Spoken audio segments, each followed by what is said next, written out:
গল্প সংকলন, গল্প প্রেমীদের জন্য। নমস্কার, আজ শনিবার আবারও একটি নতুন গল্প নিয়ে আপনাদের সামনে হাজির হয়েছি। এখন থেকে প্রতি শনিবার রাত ঠিক 9টার সময় এই চ্যানেলে নিত্য নতুন গল্প আসতেই থাকবে, তাই আপনারা অবশ্যই চ্যানেলটিকে সাবস্ক্রাইব করে রাখবেন। আপনাদের একটা সাবস্ক্রাইব আমাকে আরও অনেক নতুন কাজ করার সাহস যোগাবে। আমার আগের দুটি গল্প এক কাপ চা ও জেলে পাড়ার জেলেনি আপনারা চাইলে শুনে আসতে পারেন আমার চ্যানেলে ভিজিট করে। আর কথা না বাড়িয়ে সোজা চলে যাচ্ছি আজকের গল্পে। আজকের গল্প খাঁচা।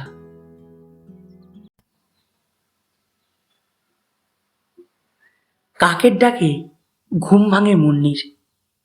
একটানা কর্কশভাবে ডেকে যাচ্ছে কাকটা। ঘুম জড়ানো চোখে দেখে 6টা বাজে।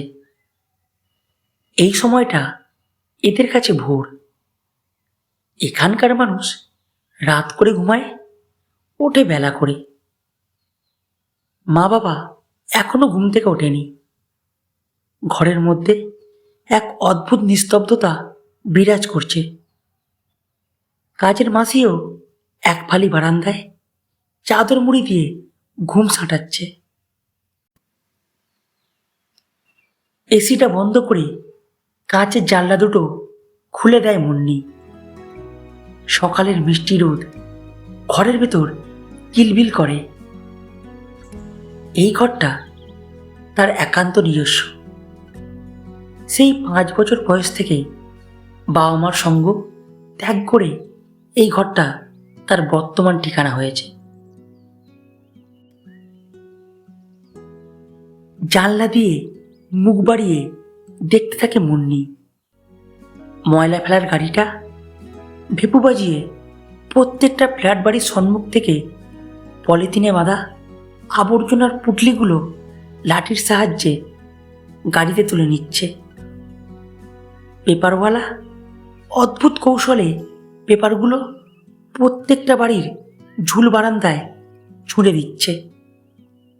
কয়েকটা নেংটি বিড়াল লাফিয়ে লাফিয়ে ছুটে বেড়াচ্ছে এগলি সেগলি। ঝাড়ুদার তার থেকেও লম্বা একটা ঝাড়ু নিয়ে রাস্তাঘাট ঝাড় দিচ্ছে। শুরু হয়ে গেছে যান্ত্রিক জীবনের প্রথম রাউন্ডের ব্যস্ততা। কি হলো, দাঁড়িয়ে দাঁড়িয়ে টাইম লস করছো কেন?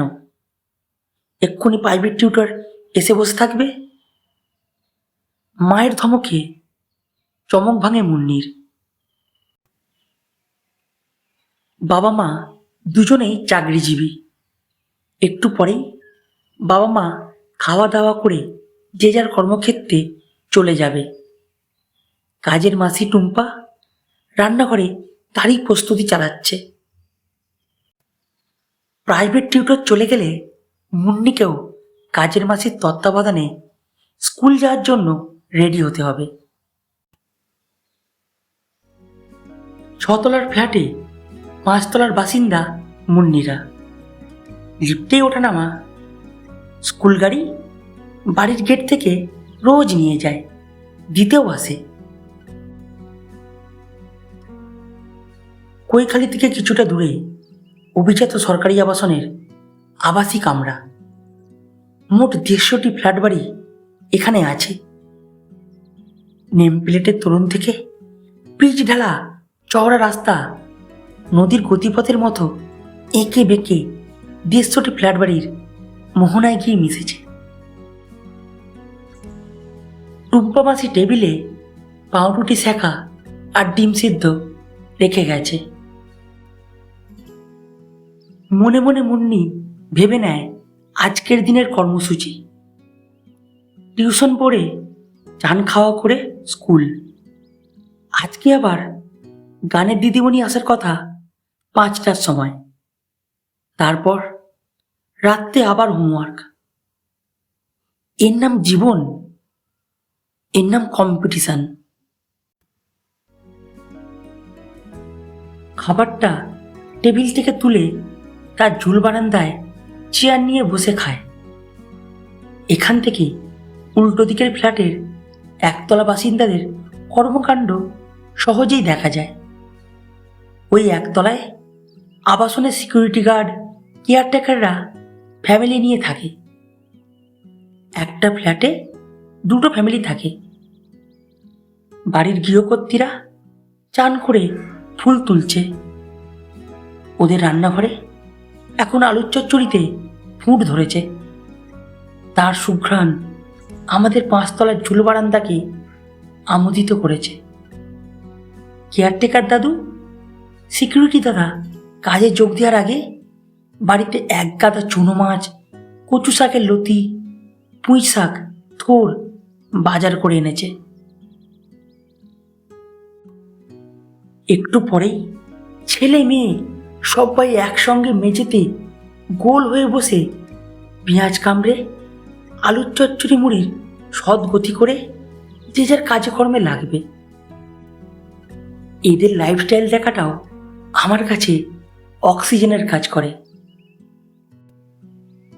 আমাদের ঘরের ভিতরের বারান্দার টেবিলে বসে খেলে তো আর এসব দৃশ্য দেখা যাবে না, আলাদা করে দেখার সময়ও পাবো না।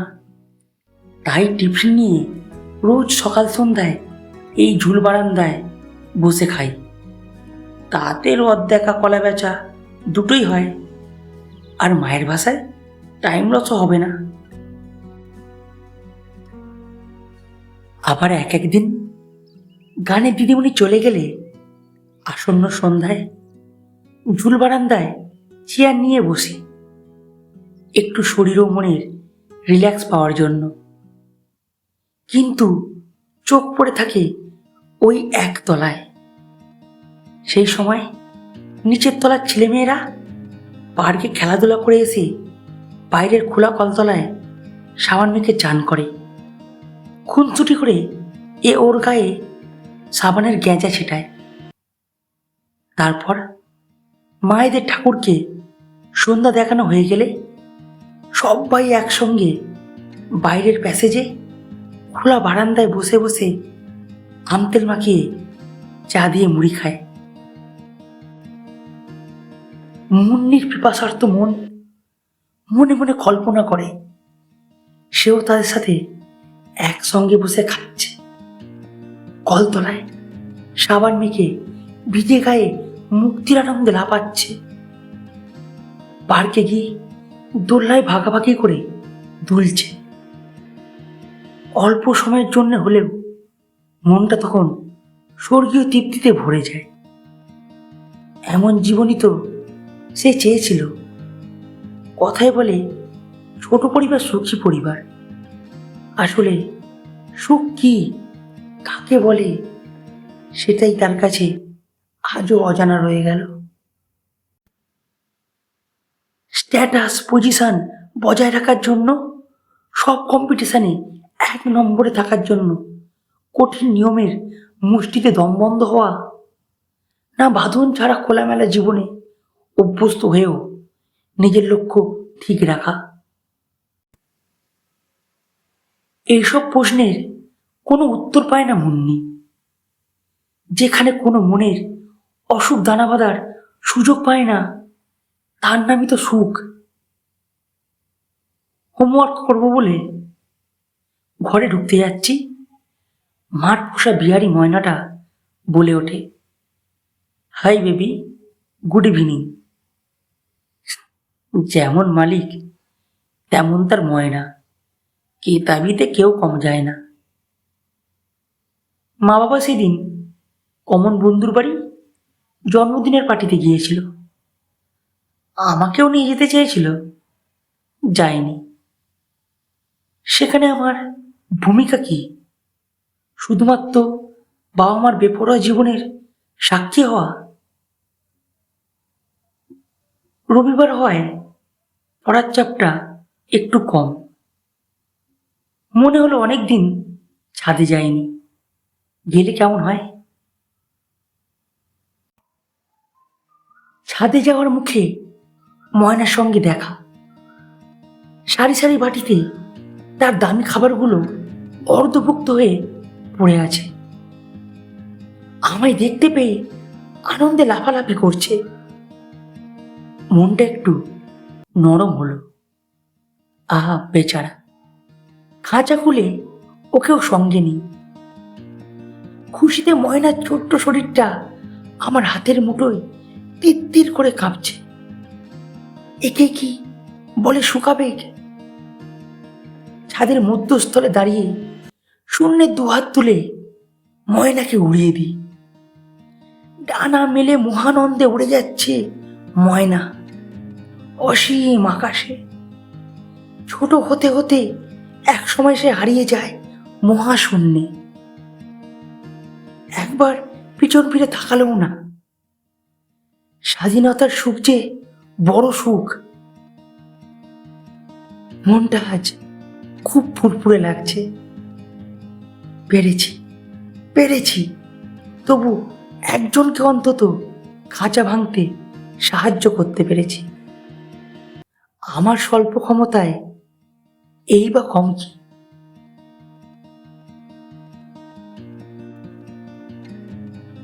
শেষ হলো আজকের গল্প খাঁচা। গল্পটি যদি ভালো লেগে থাকে লাইক করবেন, কমেন্টে জানাবেন এবং চ্যানেলটিকে অবশ্যই সাবস্ক্রাইব করবেন।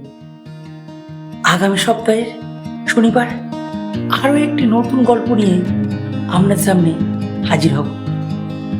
আজ এ পর্যন্তই। নমস্কার, ভালো থাকবেন, শুভরাত্রি।